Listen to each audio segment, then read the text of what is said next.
Voilà, je disais, ici, nous avons la police d'écriture.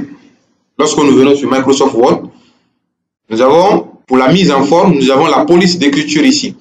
Ici, la police d'écriture, vous cliquez sur la flèche qui est là, là où c'est écrit Calibri Core. Vous cliquez sur la flèche ici et vous allez défiler et vous verrez les polices d'écriture. Donc, comme je le disais, il y a les polices d'écriture qui sont recommandées, qui sont utilisées dans les milieux professionnels, notamment la police Calibri qui est là, la police Time News Roman. Les deux polices là sont utilisées pour le corps de votre test. En plus de ça, vous avez aussi la police Arial qui est là. La police Arial est aussi utilisée pour le titre. Ce sont les polices qui sont en grand caractère. En plus de ça, vous avez aussi la police Impact que aussi vous pouvez utiliser pour le titre. Ok? Donc, en matière de police, ce sont les polices là que vous devez utiliser lorsque vous faites des documents professionnels. C'est bon? Maintenant, toujours sélectionner. Il ne faut jamais oublier la mise en forme. Si tu dois faire la mise en forme sur un test, il faut toujours commencer par sélectionner le test. Ok? Maintenant, ici, à droite, vous avez là où c'est écrit 11. Là-bas, c'est la taille de police. Ok? Là-bas, c'est la taille de police. Donc, vous allez cliquer là-bas aussi et vous allez trouver la taille de police. Vous allez choisir la taille que vous voulez donner à votre police d'écriture.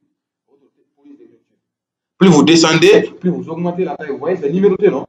Voilà, c'est en fonction de ces numéros que vous allez agrandir ou bien réduire, n'est-ce pas, votre police d'écriture. C'est bon? Maintenant, en matière de police d'écriture aussi, il y a des polices, il y a des dimensions à respecter. Donc, la dimension normale, c'est 12. C'est-à-dire la taille normale d'une police, c'est 12. À défaut de 12, c'est-à-dire ça, c'est le minimum. Le maximum, vous pouvez aller jusqu'à 14. Donc 14, par exemple, vous pouvez aussi utiliser 14 pour les titres. Okay? Parce que les titres doivent être bien vus et doivent être en grand caractère. Donc vous pouvez utiliser 14 pour les titres et 12 pour le corps, n'est-ce pas, de votre test. C'est bon? Voilà. Maintenant ici, vous avez deux A, là où il y a un A avec une flèche en haut et l'autre avec une flèche en bas. Donc les deux A là vous permettent de faire quoi? Les deux A là vous permettent d'augmenter la taille de police et de réduire la taille de police. Le premier A permet d'augmenter, le deuxième permet de réduire. Donc voilà, quand je clique sur le premier A, j'augmente la taille de police. Et quand je clique sur le deuxième, je réduis la taille de police. Ok? Et à droite, vous avez deux A aussi qui sont collés. Un A majuscule et un A minuscule. Ça permet de faire quoi? Ça permet de mettre notre test en majuscule ou en minuscule. Ok? Ça permet de mettre le test en majuscule ou en minuscule. Donc, si par exemple tu as saisi le test sur le clavier, c'est-à-dire que tu as mis le clavier en majuscule, tu as saisi comme pour moi par exemple ici, et tu veux encore convertir en minuscule, ce n'est pas la peine d'effacer et de recommencer encore, mettre le clavier en minuscule pour saisir. Donc tu vas tout simplement venir ici et tu vas choisir majuscule ou minuscule. C'est bon? Tu as aussi la possibilité ici de mettre majuscule en début de phrase. C'est-à-dire si tu veux que voilà, les débuts de phrase, c'est-à-dire les mots, les premières lettres des débuts de phrase soient en majuscule. Ou soit mettre première lettre des mots en majuscule si tu veux que la première lettre de tous les mots soit en majuscule. Donc tu as le choix ici de choisir ce que tu veux. C'est bon là-bas? Voilà. Ici aussi, on descend un peu en bas. Là où vous voyez le jeu. Le jeu là, c'est gras. Ok? C'est gras. C'est-à-dire gras permet de faire quoi? Ça permet de renforcer votre police d'écriture. Donc quand vous cliquez sur G, vous allez voir, votre test va s'agrandir. C'est-à-dire la couleur va être un peu plus foncée. Et ici, le I, c'est italique. I, italique. Italique permet de faire quoi? D'incliner le test. Maintenant, le test, souvent, vous allez voir les affirmations. Dans les livres, les affirmations sont en italique. C'est ce qui ne vient pas de toi. C'est en italique. OK? Maintenant, le S ici, c'est pour souligner. Le S, c'est pour souligner. Donc, quand vous cliquez sur le S, vous soulignez votre texte. OK? Maintenant, devant le S, vous avez vu, il y a une petite flèche là-bas. Il y a une flèche devant le S. La flèche la permet de faire quoi? La flèche la permet d'aller plus loin avec le soulignement. C'est-à-dire, quand vous soulignez, par exemple, si le texte est noir, vous allez souligner aussi en noir. OK? Et puis, vous soulignez avec un trait direct. Mais en cliquant sur la flèche, vous avez la possibilité de choisir le style de soulignement. C'est-à-dire, quel est le style de tiret que vous allez utiliser.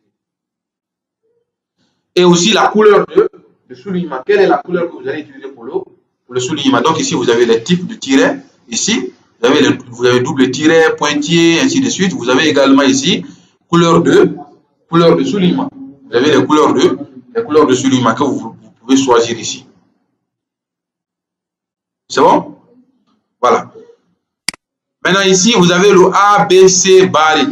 Ça veut dire quoi? Ça permet de barrer le texte. OK?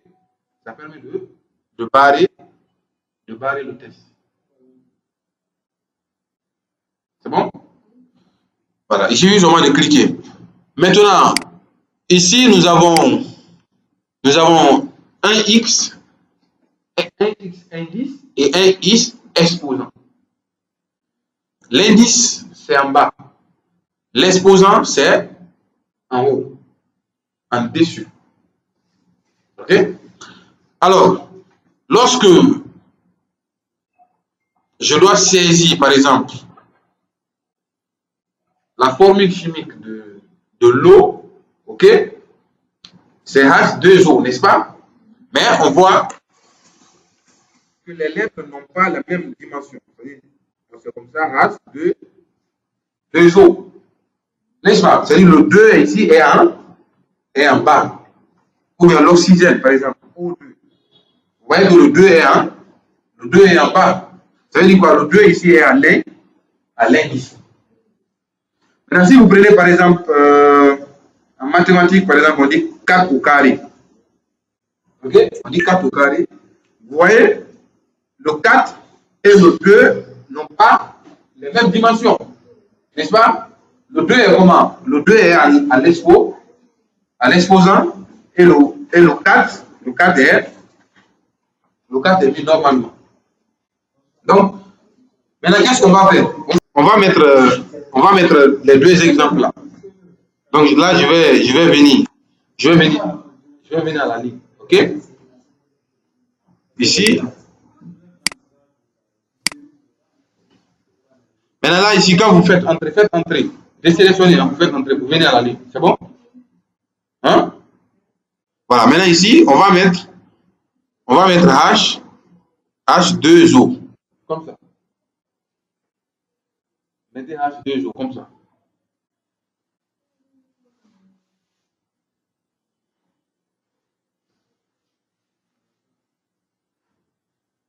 C'est bon?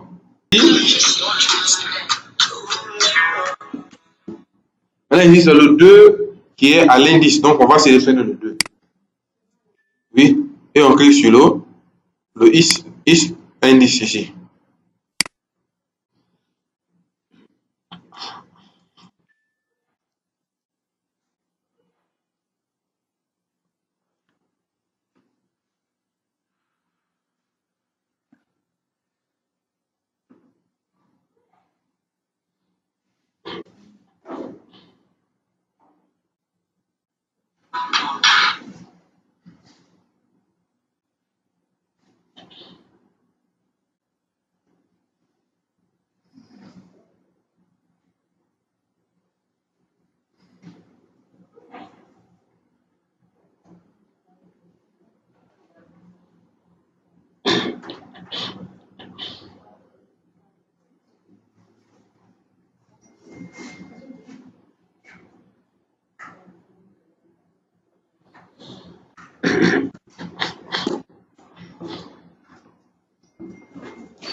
Maintenant, on va faire aussi, pour faire par exemple 4 au carré là, on va mettre 42.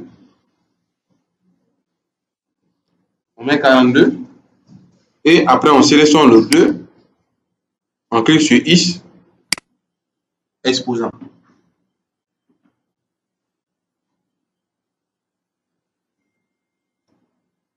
C'est bon?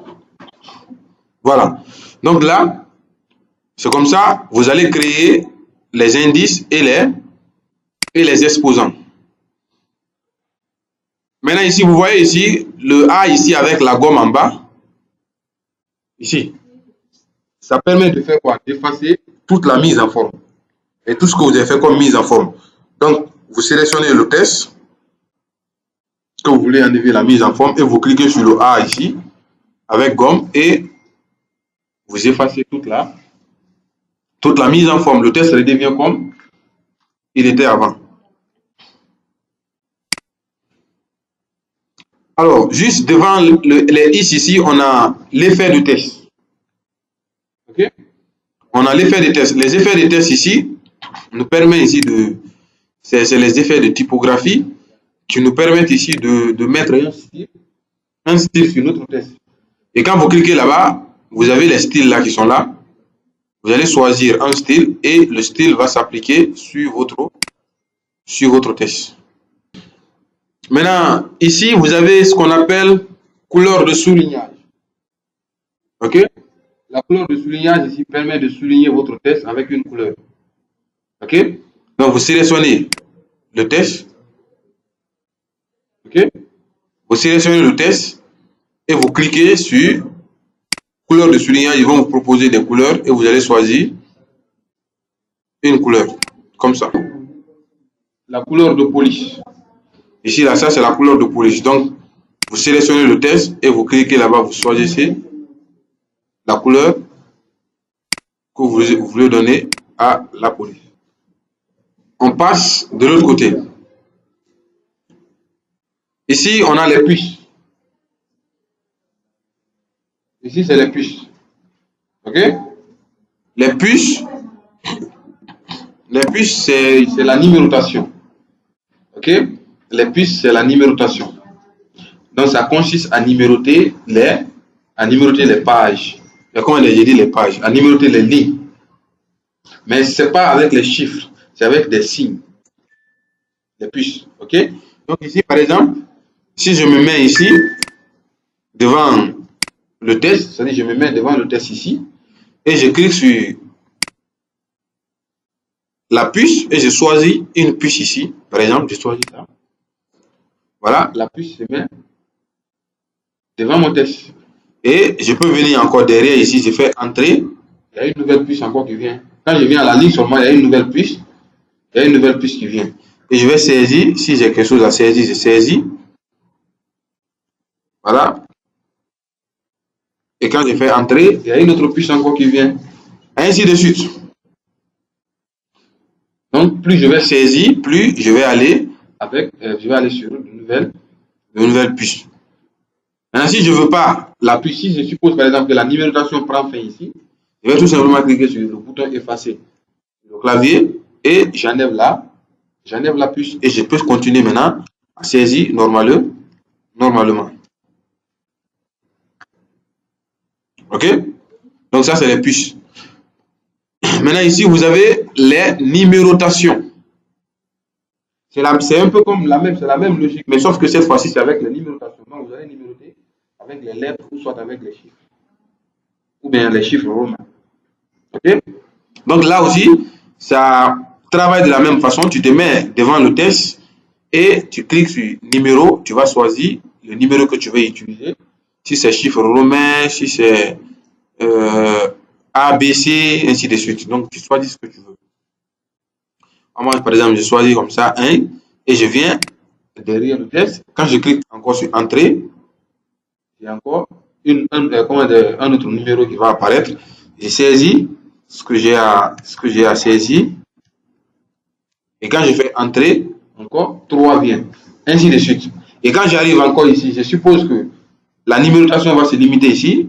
Je supprime 3 et je peux continuer à saisir normalement.